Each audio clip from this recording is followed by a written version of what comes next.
This is Issue once again, and I'm back with another vlog about love. This time, pag-usapan naman natin ng mga two-timer. Before anything else, wala akong pinatatamaan dito ha. Ito yung kadalasan lang naman nangyayari. Reality kumbaga. Masarap mag two-time, diba?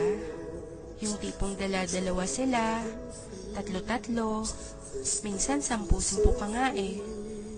Pero minsan naisip ba natin kung anong epekto nito sa mga nasasaktan natin? Masarap mag two-time.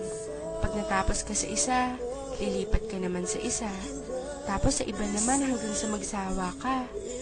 Tapos iiwan mo lang. Kasi may nakita kang mas gwapo o mas maganda sa kanya. Minsan pag nag-away kayo ng number 1 mo, damay-damay pati yung second, third, and so forth. Kawawa naman sila, no?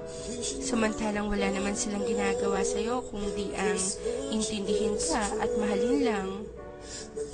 Bakit nga kaya masarap mag two-time? Kasi hindi ka marunong makontento sa kung anong meron ng girlfriend or boyfriend mo? Kasi meron mas better sa present mo? O baka naman kasi selfish ka, ayaw mong i-let go yung present mo if it's for your own sake, kahit nasasaktan mo na siya. Kasi Kasi sarili mo lang iniisip mo. Paano kung gawin sa'yo yun? Sa tingin mo makakaya mo? Sa tingin mo okay lang sa'yo? Di ba masakit din?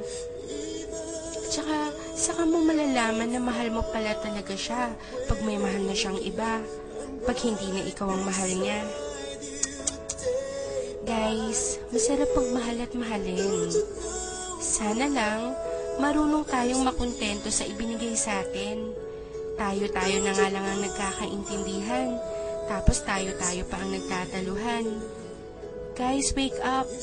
Mahalin yung mga girlfriends, boyfriends nyo. Be loyal.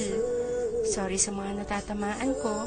Ginigising ko lang kayo sa matagal niyong pagkakatulog. Baka kasi paggising niyo, wala na yung taong nagmamahal sa inyo ng totoo.